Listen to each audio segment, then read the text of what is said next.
You probably have more wild food in your freezer than anywhere else in your life. Meat, fish, berries, bones. Sometimes things you forget about completely. Today we're talking about freezing. Not just how to do it, but how freezing changed the way we eat, store, and think about food.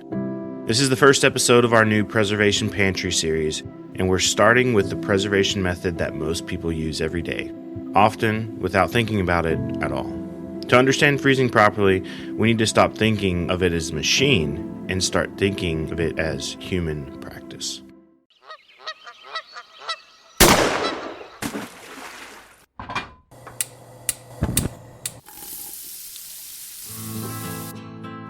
Join Justin Townsend and the Harvesting Nature crew as they explore the world of cooking wild fish and game while sharing recipes, tips, tricks, and lessons learned from their pursuit of wild food. We sure hope you ate before the show, 'cause you're gonna leave hungry. This is the Wild Fish and Game Podcast. Hey, you've got your host here, Justin Townsend. I'm joined by Adam Berkelmans. Hi, guys. Today we're kicking off the Wild Pantry, a monthly series focused on how people preserve food. We'll look at it from a historical lens, and of course, we'll look at it in the current time. How are people doing it right now?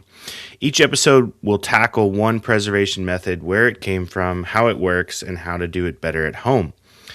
This isn't about turning everyone into a homesteader or a prepper. It's more about understanding the tools we already use and using them more intentionally. I think freezing is the perfect place to start because it feels modern, but it actually isn't. So, Adam, what are we looking at here? What's the history of freezing? I think it's a good place to start, too, because looking out my window, it is freezing outside.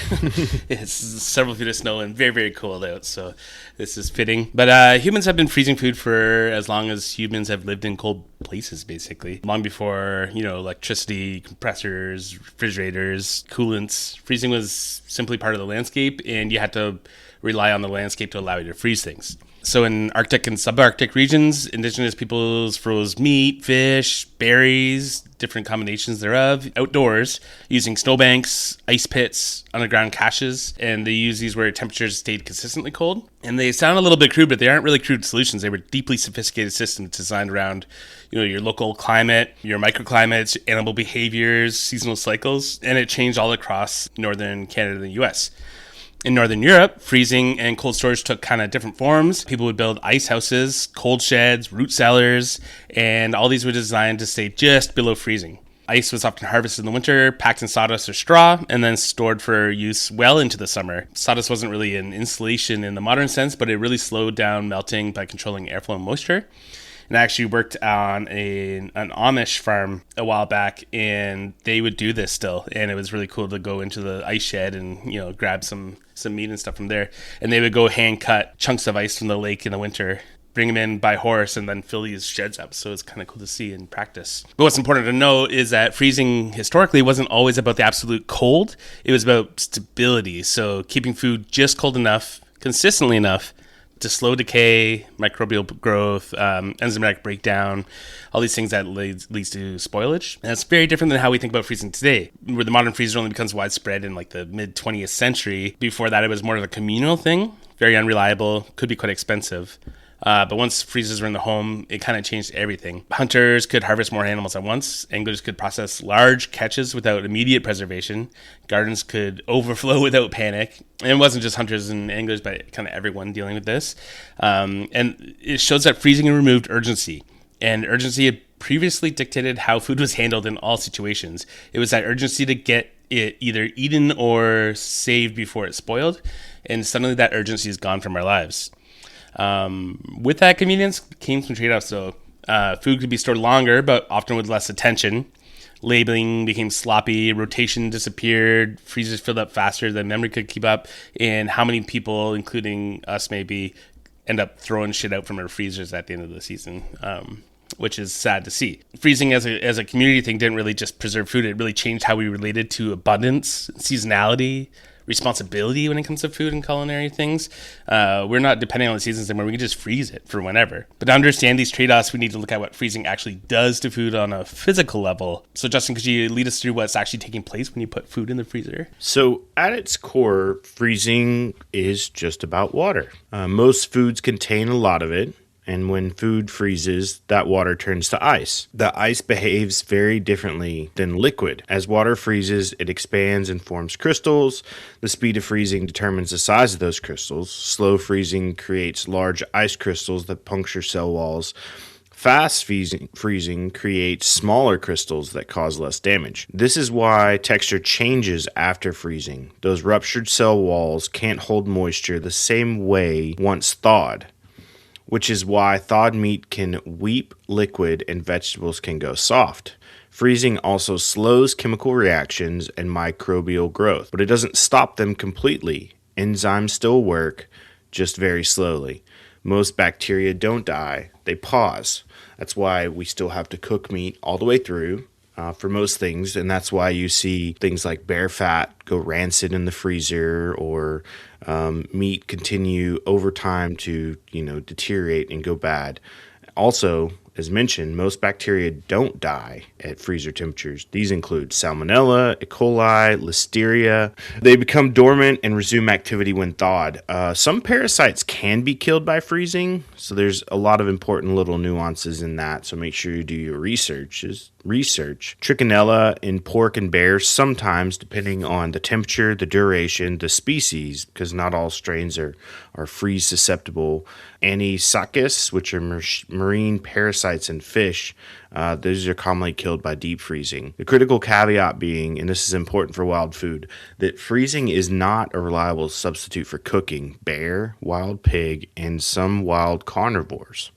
Always follow cooking temperature guidelines for safety critical species. Freezing is incredibly effective, but it rewards good handling and punishes neglect. That brings us to the question everyone asks sooner or later: what's safe, what isn't, and what actually matters? So let's get into some freezer safety. So I feel like freezer safety can cause sometimes more anxiety than it actually deserves. And I think this is mostly because people tend to confuse quality with safety. Freezing doesn't sanitize food. Like we said, it pauses spoilage. So if food was handled poorly before freezing, freezing won't fix it. Refreezing thawed food is usually safe if the food thawed under refrigeration and stayed cold the whole time. So, if you're just leaving it on the counter for a whole day and then refreezing it, you might be freezing some new microbes that are going to hurt your stomach. If you thawed properly in a cool area, then it is safe to refreeze. What you do lose when you do that is texture and moisture, not safety. So things are still completely edible, but the quality really diminishes. So as a rule of thumb, it's generally safe to refreeze if the food thawed entirely in the refrigerator. It stayed below 4 degrees Celsius or 40 degrees Fahrenheit the entire time, and there were no off smells, slimes, discoloration, molds, anything like that. Each of these freeze-thaw cycles increases moisture loss, which leads, as we'll see, to freezer burn. Texture degrades faster than the safety does, so it's still going to be safe even though the texture is disgusting eventually. Best practice is probably to refreeze once at most and repurpose. Like if you're going to freeze again, try grinding it or cutting into stew meat or something and then refreezing or cooking first. Do not refreeze things that were thawed on the countertop, things that were thawed in a sink of warm water, things that were thawed in the back of your hot vehicle or in a garage or in a camping situation or something, or things that were microwave thawed. Keep in mind, smell, appearance, and handling history matter way more than these arbitrary timelines, in that thawing reverses that physical process of freezing but doesn't remove the structural damage. So refrozen food often loses a lot of its quality, so it's just kind of best not to do it too often. The way your freezer operates actually plays a big role in all of this. So maybe let's talk a little bit of hardware. What kind of freezers you got kicking around, Justin? Well, actually, I have two. I have a large chest freezer and a small chest freezer. The large chest freezer came with my house when I bought it, and the small chest freezer I've been hauling around for about 10 years everywhere I move. I've also hauled it around in the back of my van full of meat, hooked to like electric batteries and stuff on long trips as I've moved across the country. So it's doable. I will say not all freezers perform the same way, and that matters for wild food. Chest freezers maintain colder, more stable temperatures because cold air doesn't spill out when opened. They're more energy efficient and better for long-term storage. Upright freezers, on the other hand, which I've always dreamed of having, but I haven't. I have one. It is great. Yeah. I gotta say, it's great. They're easier to access and organize, but they experience more temperature fluctuation, especially if they're opened often, which I don't know. I don't know how often you access your freezer. I just usually have a mind of what I want and go in and grab it. I try to keep things organized, so I generally know where things are. But yeah. I think when you open the standard ones, it just exposes the entire freezer to warmth, where the chest ones, you just kind of expose the top. Yep. Another thing that happened to me, I overloaded the door with with stuff, and then the door sagged, and then when I came home after a week, like everything was still okay in the freezer, but it had filled completely with frost. So that's something to keep in mind, is keep that door light. See, that's always I'm cognizant of that with the chest freezers, and then the chest freezers also tend to, like, I put things on top of them just naturally, and that kind of helps keep the seal. But for bulk meat, fish, and long-term storage, chest freezers are the winner. So for daily access, uprights have their place. Fridge freezers or the small freezers attached to your household refrigerators have smaller compressors and are open much more frequently. And I'd say too, largely they are usually cool the refrigerator part as well. There's some mechanisms, so opening and closing the refrigerator also will affect your freezer as well. So something to think about. So overall, as we think about freezers, the implications for wild food is a shorter safe storage window for quality, a greater risk of freezer burn, and sometimes less forgiving of poor wrapping. And that's from that constant opening and closing, because you're allowing things to thaw slightly and then refreeze. So I would say the fridge freezers too are not ideal for long-term meat storage, for bulk game, or for fat storage. So regardless of the freezer type, one enemy remains constant. That's air. Adam, can you let us know what happens when food's exposed to air in the freezer? Sure, yeah. And that's where people's questions really kind of form around it. That's freezer burn. Freezer burn is actually dehydration, not spoilage, and that's something that's commonly confused. Eating freezer burn food will not make you sick, it'll just make you grossed out, because it's pretty gross. So what's happening is moisture is escaping the food, and oxygen is reaching the surface simultaneously, and this happens more when you have things that are improperly wrapped, maybe a burst vac bag, or when you're opening and closing the door all the time in your freezer. This layer forms, is kind of like a desiccated, whitish layer, has distinctive unpleasant flavor, an odor, and a strange texture as well. So it really kind of wrecks the outer edges of your food.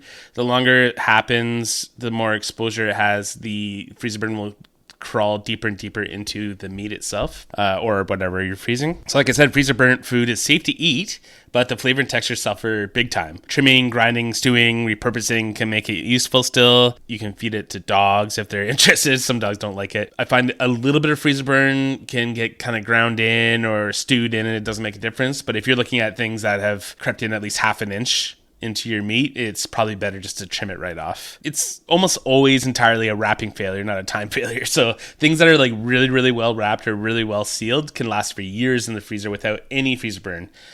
Which means how you wrap food matters more than almost anything else when it comes to freezers. So can you get into that a little bit, Justin? Yeah, I'd say, and there's no perfect method. You know, I've had things prepared a multitude of ways for the freezer and still experience freezer burn sometimes. And often you may not realize it until it's too late, until you pull that piece to thaw and you're like, oh, this vac seal bag is a little more, you know, has more movement than it should. It's not properly sealed. And maybe it got scraped or punctured over time and all that. But most freezer problems, as you said, Adam, trace back to air exposure, poor labeling, or freezing food too late.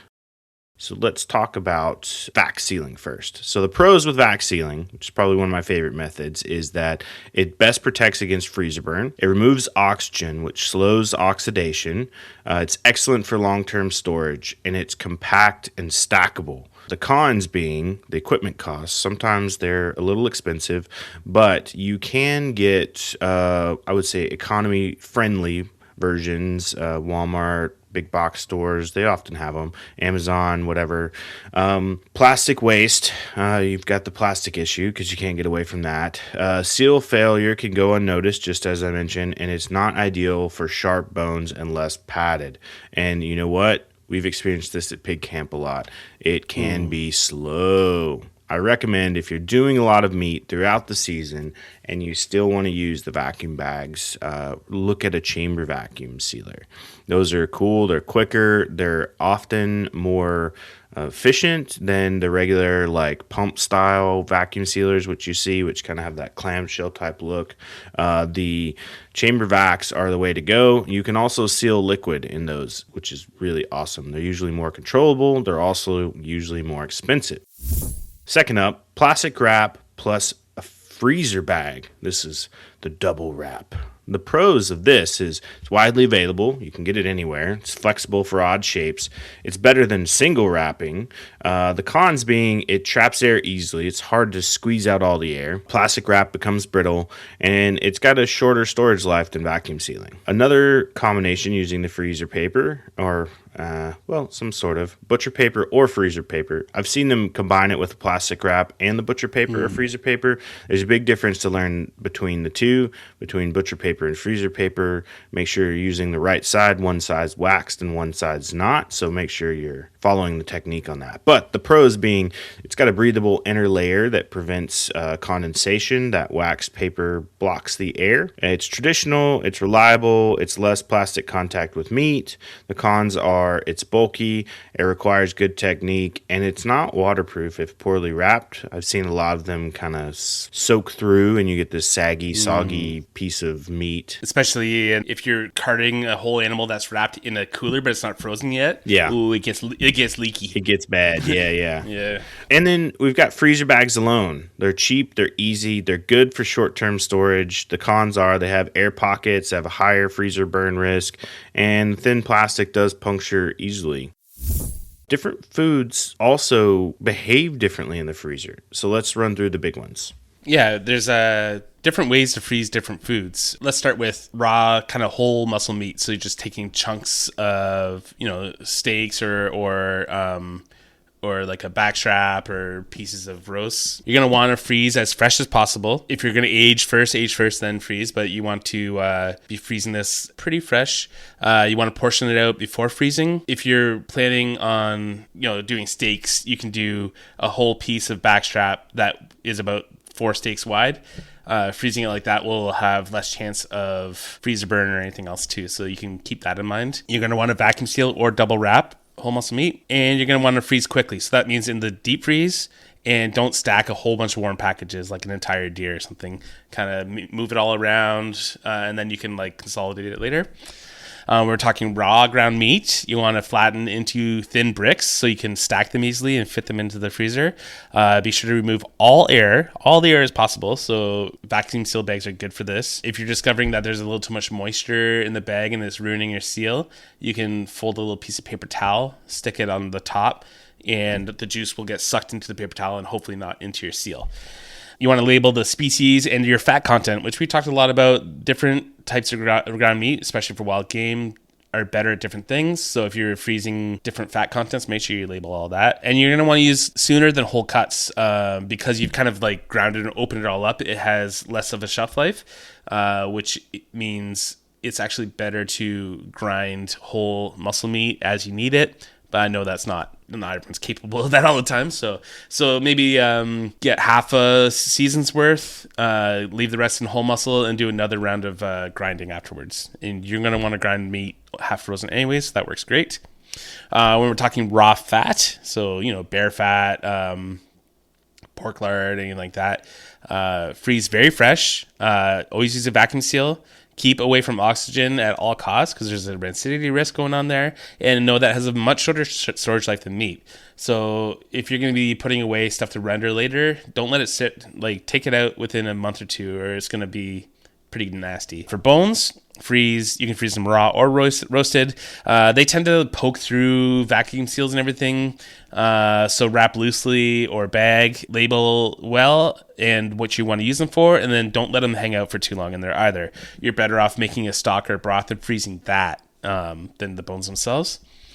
Cooked meat, cool completely before freezing, so it doesn't get all the condensation, which leads to freezer burn. Freeze in meal-sized portions, so you're more likely to eat it. Expect some texture changes, so not everything's going to freeze well, but you're best off doing soups, stews, casseroles, chilies. Those freeze great and sometimes taste even better when you thaw. For vegetables, usually you want to blanch vegetables. Like we said before, the cell walls kind of explode during the freezing process, but by blanching, you're kind of pre-doing that in a controlled manner, so then you can freeze your blanched vegetables. And blanching is just dunking in boiling water for a minute or two and then shocking in cold water to stop the cooking, and then drying off. Blanched vegetables will last much longer in the freezer than fresh. You're going to want to freeze quickly in thin layers. So what I often do is take a sheet pan, lay it in a single layer on a sheet pan, put that in the freezer whole, and then the next morning I scrape it all off, put it in a plastic bag, and throw it in. And then it's all frozen and it doesn't stick into one chunk. Expect texture changes. Finally, mushrooms. Generally cook before freezing. Mushrooms, other than a couple, maybe some like porcini or something can freeze okay, but generally you want to cook mushrooms before freezing, once again because those cell walls will break and get them all gross. You can dry saute or cook in fat, freeze in small portions, but remember that freezing raw often leads to a mushy mushroom texture, which isn't all that good. So we have all this fun stuff in our freezer now. How do we manage it? Oh, Adam, I'm glad you asked. Organization is my strength. No, just kidding. I'm not. It's just pure chaos. But no, think of it this way. Organization is preservation. So I want to talk a little bit about inventory, rotation, zones, and labeling. As far as inventory, I like to keep everything listed out. I'm really want to make sure that I'm rotating through my meat through the year. So I often track my meat storage with a whiteboard, and I label everything out, and I have kind of like my up first cuts, and I organize it based on animal and sort of type of cuts.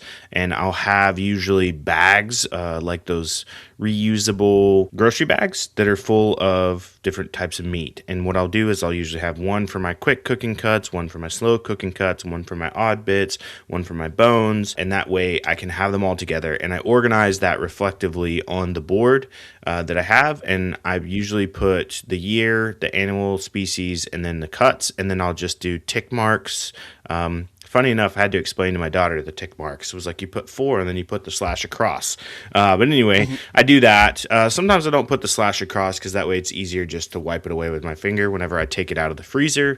But then I know how many cuts I have pretty accessible, and I can use that for, whatever planning I have for meals. Rotation, I tend to keep my heavy cuts at the bottom. That way I'm not like pulling big heavy bags out constantly when I'm trying to access steaks or short cooking cuts, and I tend to use those faster, and then I'll plan out maybe once a week or once a month those long slow cooks where I'll pull something from the bottom.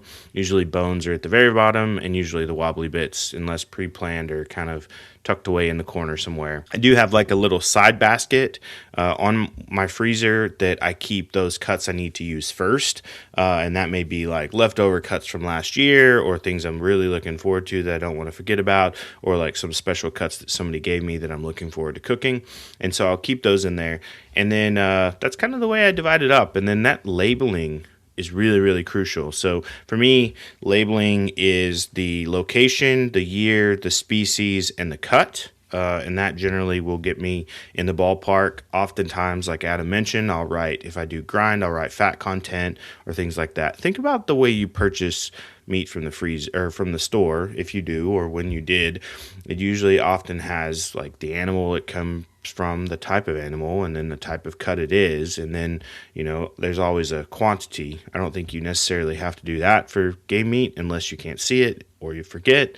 But I think those are good approaches to think about the way you do it. And then also too, one thing I store in my freezer that not a lot of people think about, the tags. Make sure often that you keep the tags with the meat, because technically, until it's fully consumed, you're supposed to have those tags readily available to show the types of game that you have. So I always vac seal the tags and stick them in that little side basket. So just in case, you never know, I guess. That's a good idea. Yeah, they're there. One easy thing that we have is that we just published this a couple years ago over on the store, and we still have them. They're like $10 or $15, but it's a freezer tracking magnet, and you can put this on freezers, on fridges, on whatever. But it's got kind of the cut, the date. Actually, I have one right here. Here we go. Handy dandy. It's got the animal, the cut, and the amount. It's you can use a dry erase marker on it. You can slap it right on the front of your fridge or freezer if you don't want or have a big whiteboard. And it's a pretty easy way. You can get that over at the Harvesting Nature store. We'll throw a link here in the show notes so you can access that pretty easy. But it's a good tool for freezer management. Adam, is there any different nuances with the way you freeze your stuff at home? No, I think we covered it.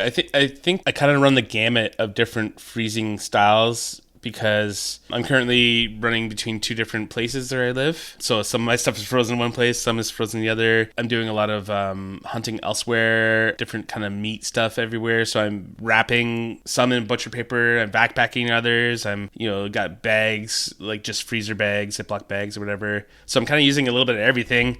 It's all over the place, and I'm not very good at organizing things. I live a pretty organized life, but I don't have I'm not good at upkeeping like a list kind of thing. So I find I'm just like looking often at the freezer to kind of get a sense of what's all in there and wrapping my head around it. I think I did that there's videos of me as a small child just looking at the fridge for like 10 minutes, just looking. I feel like I never lost that. Probably not good for the meat so much, but I find just looking at it kind of helps me. In my big standard freezer, everything's accessible. I store things by animal. If I have any leftovers from the year before, I bring that to the front, the new stuff in the back.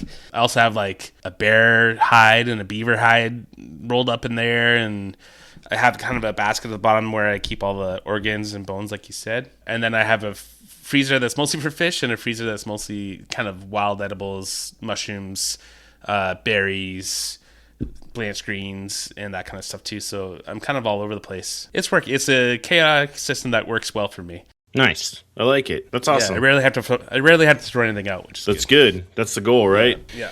So I will say this. Freezing's powerful, but it works best when we slow down and treat it as a skill, not an afterthought. So think about that in your own life when you're looking towards the way you're preserving game and fish and forageables, that utilize the tools that you have, and freezing is very much a tool, so make sure you fully understand it. Hopefully after this episode you've got a full grasp on it. But I will say next month on Preservation Pantry we'll dive into curing and salting, which is, those that don't know, one of humanity's oldest preservation techniques. So look forward to that episode with everyone. And thanks everybody. Be sure, whatever podcast platform you're listening to, punch that 5-star button, leave us a review, tell us we're doing right, or tell us it's cold outside and you just use the snow as a freezer. Thanks everybody. Have a good night.